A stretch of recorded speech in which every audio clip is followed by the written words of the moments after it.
Shavuot Tov. I am starting now with the second shiur of re-recording all my old shiurim that I've given over Shabbat. And this week's shiur is going to be on Parsha Shemot. And the whole concept of the shiur is names. And so the title of the shiur is What's in a Name? And I want to start with a quote written by William Shakespeare. Quote says, "What's in a name? That which we call a rose by any other name would smell just as sweet." And I found this to be a very powerful quote because he's essentially saying that it doesn't matter what name you give a rose, it will always smell sweet. And this is what I want to start with because I want to question this. This is what I want to challenge. And we'll explore it through a number of different rabbis and the different sources that I'll cite. And I always start with a little summary of the Torah portion. So the Parsha of Shemot, it starts with a new pharaoh coming into power. And it says that this pharaoh doesn't know Joseph. He doesn't know the Jewish people or the Jewish name. And so this new pharaoh comes up and he issues an evil decree. And this decree is that all the firstborn Jewish boys should be killed and the Jewish girls should get to live. In this week's Torah portion, we also have Moshe, who is born.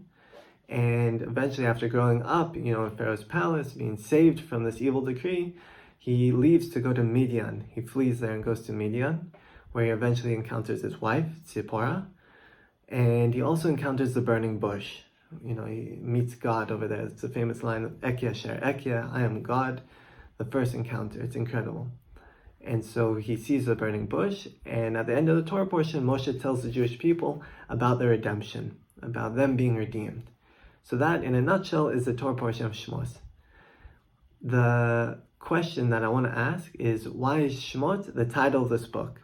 The title of the book, Shemot, means names. So why? Because we know that the name of something reflects the essence, and everything is specific in the Torah. So why is this book, the second book of the Torah, called Shemot? And something that I thought about that I really thought was quite profound was we have 5 books, and I think that it reflects the 5 stages of human development. As someone who studied psychology and sociology, I find this to be very interesting. And I thought that Genesis could be the book of birth, our encounter, our birth into the world. Shemot is getting our name, receiving our name. Vayikra is learning the rules of society, proper conduct. But Midbar is now going on your own journey, establishing your individuality, your identity, and your individuality is the right word, independence. And Devarim, the last book, is now you speak. Devarim is words, but it also means things. So at this point in our lives, we start to speak, we start to make our own actions and affect the world in a new way, a way that only we can do. So I think the 5 books reflect these 5 stages. Now, we all know the famous midrash that in the merit of the Jews keeping 3 things, they were redeemed from Egypt. What are these 3 things? It's their names, their mode of dress, and their language. And what I thought about when I saw this was that it's the way of the world that when the side of evil rises, the side of good falls, and vice versa. When good rises, evil falls. Well, when I gave this shiur was just on the heels of the October 7th massacre. And we saw that evil rose. It rose up against us. And we have since fought back. And we're seeing now that evil rose, we fought back, and now we're rising, and evil is falling. At this point, Hezbollah, Gaza, but in general Hamas, even Iran, we're seeing that they're all falling. They're starting to go down because we're rising up. And we'll explore this topic. And so what's important is these ideals, the ideals of our names, our dress, and our language. And when we look at our names, it's not just personally, but it's also as a community. As a community, we as Jews must be. When we look at our clothes, in Hasidic terminology, this is the clothes of our soul, meaning thought, speech, and action. And when we look at our language, it means how we communicate our message to the world.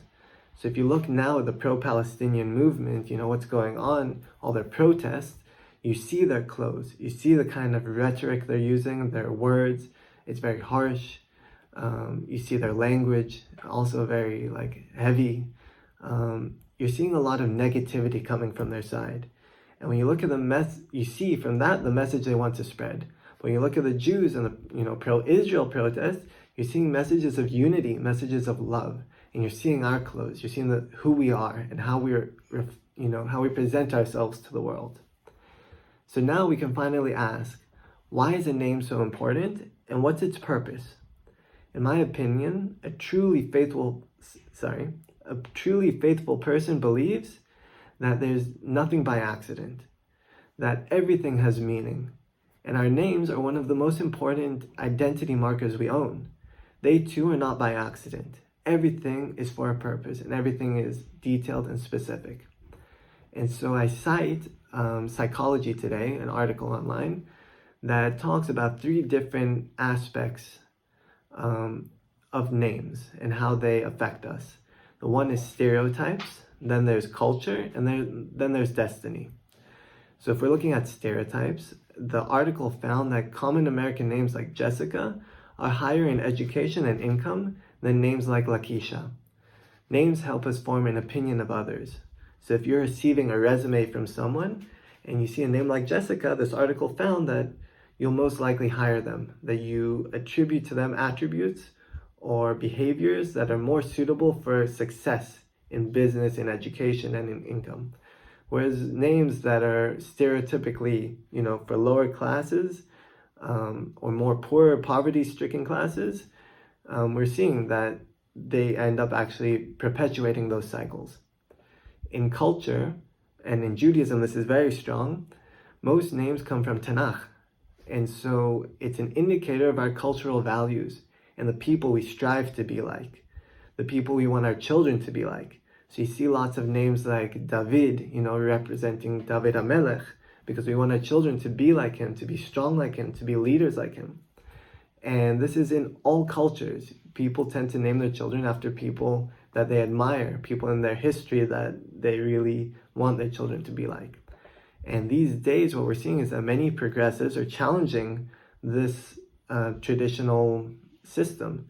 They're changing their names that we had in the past, and they're trying to do new names, their own thing, and it's reflecting the cultural shift that we see in society, which in many ways, in my opinion, is quite sad. And the final point that this article brought was destiny. Studies show that people with certain names tend to go into certain trades. And they also suggest that we look like our names, which I found to be very interesting. That oftentimes what they did in the study was that they put people in a room and they said, okay, here's the pictures and here's the names. Which name do you attribute to which person? And most times they got it right, which is quite incredible.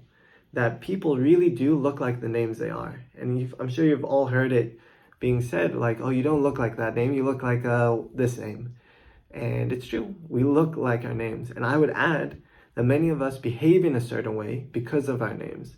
And so my name is Tal, and in Yiddishkeit that represents the dew, the morning dew.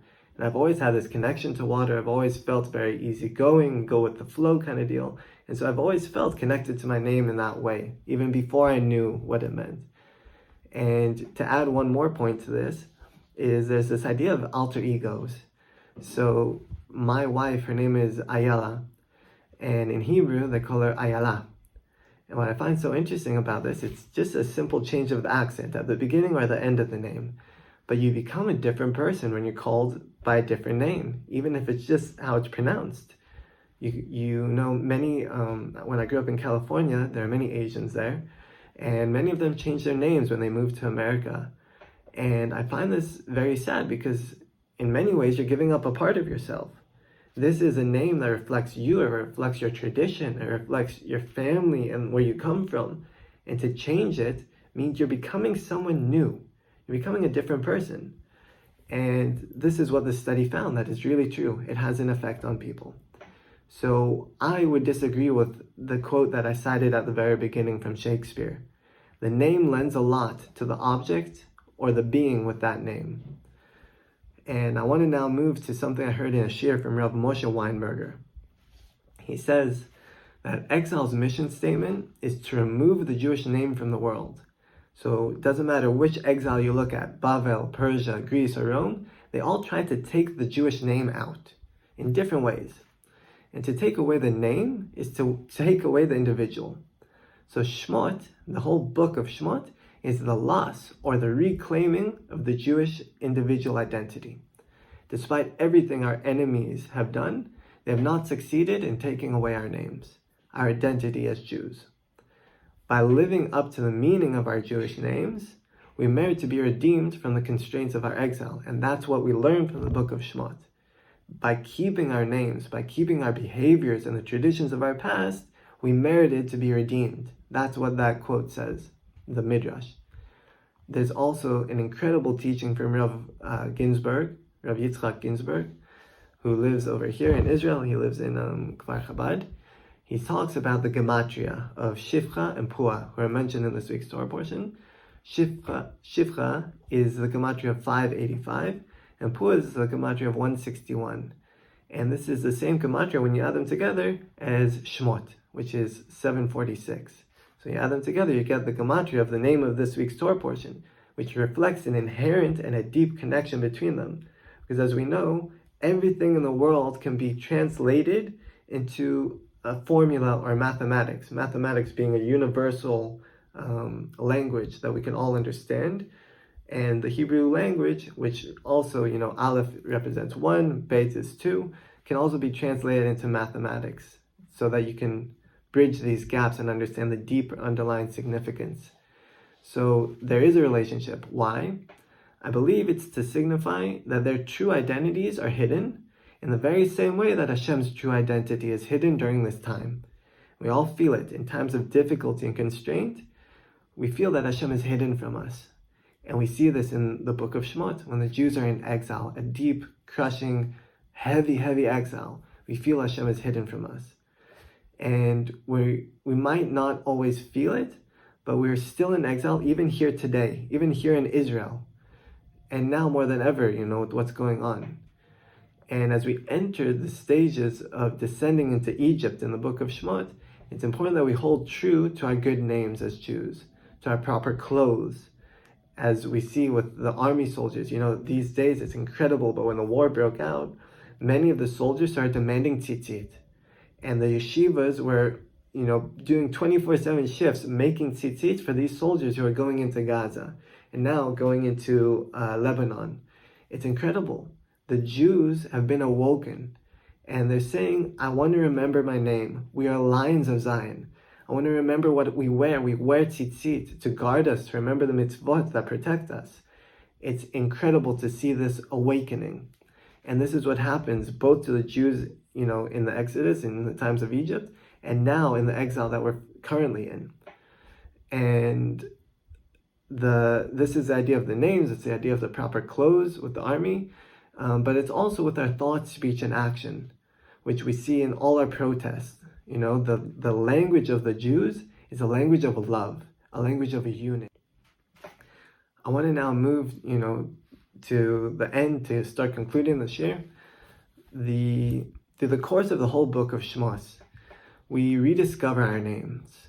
And there's an incredible gematria again, or not gematria. If you just look at the words of Mashiach, the Redeemer, Mashiach is the same letters as Shem Chai, the living name. What is the Shem Chai? It's a name that we find in the Parsha Shemot. Ekia Asher Ekia, I am what I am. And the Sforno explains this to mean that Hashem is saying, I am unlike all other gods. I am independent existence. I simply am. And what I found so profound about this is that, as Rashi explains it, just as I am with you now in this exile, I will be with you in all future exiles. This name of Israel lives because Hashem lives. We are people that are inherently tied. We have a deep relationship, a marriage with Hashem. And just as His Shem is Chai, His name is eternal and always living, so too will the Jewish people be eternal and living. It's futile and sad that the nations of the world fight against us, because there is no getting rid of us. We're part of Hashem. We're one with Him. And His name will always live. And so will we. I want to now conclude with a beautiful quote that I read. It says, the holiest place in the world is a place a person finds himself at that very moment. God put him there, not anywhere else. Therefore, redemption is when a person recaptures his name, his essence, and his individuality. When a person recognizes his personal purpose in this world and in this moment, then he merits to experience redemption. Redemption is when in this current moment, I recognize my name, I recognize who I am, that I'm tied one and completely with Hashem, the eternal God, and I could reclaim myself and my identity in this moment. Not be shy, but be proud of who I am, to express my thoughts, speech, and action in line with Hashem's will. So may we all merit the ultimate redemption to take place today. May we merit to recapture our names as a Jewish nation, as one people. And may we merit to greet Mashiach and to experience the Shem Chai, the living and eternal God, in a revealed way. Shavua Tov.